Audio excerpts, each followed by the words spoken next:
င်္ဂလာပါရှင်ဒီနေ့ကတော့ကျမလေးထိုင်းမုတ်တီစားချင်တာနဲ့ထိုင်းမုတ်တီတော့ဝယ်ထားရပါတော့။ဒီကလေဒီလိုမျိုးဒီအတောက်လေးတွေပြီးတယ်စိုက်လို့ရအောင်။မုတ်တီတစ်ထုပ်ဒီလိုမုတ်တီတစ်ထုပ်ဒီအိုးဆယ်ပဲဒီမှာဟိုသူတို့ကလေအရွက်လေးကိုလိုချင်တယ်လို့ယူလို့ရတယ်ပေါ့နော်။အဲ့လိုမျိုးဆိုတော့ဒီမှာကြည့်ဒီမှာယူခဲ့တဲ့အရွက်တစ်ပုံအဲ့လိုမျိုးလေမုတ်တီစားရင်လေအရွက်များများအဲ့လိုမှကြိုက်တယ်လေဆွဲမယ်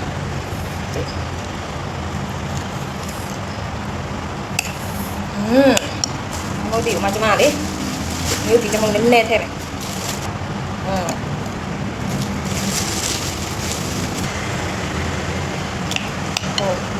ဒီနေ့အခန်းမှာကကြက်6ချက်တယ်ကြက်6နည်းနည်းတစ်ထည့်မယ်ပေါ့နော်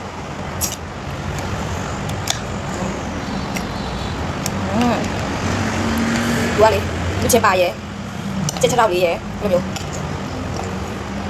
เราไทยมุกดีวะเนาะอายุอะไรดูอะไรเจ๊เราอยู่กูซาเช่นไหนซาไหนเราอยู่เลยเราเว้งงานเสร็จมาแล้วย้อนงานอยู่เราก็ไปย่ำอายุใจเด็ดดีนะฉันจะลองสิ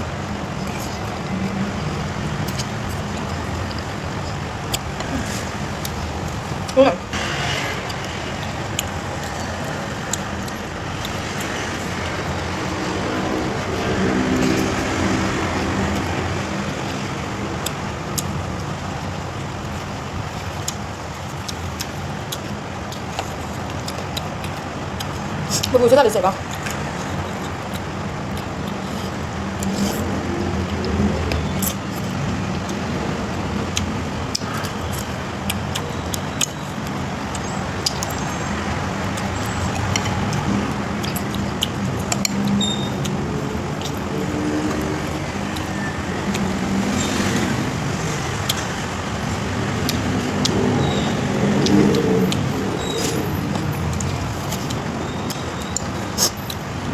ကျမလေးမုတ်တီဆိုပဲမုတ်တီပဲပြပြကြိုက်တယ်ရတ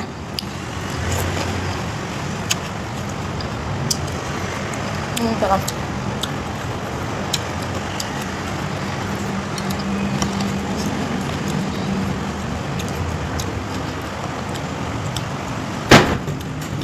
ဒီတက်တကပဲကြောက်စရာ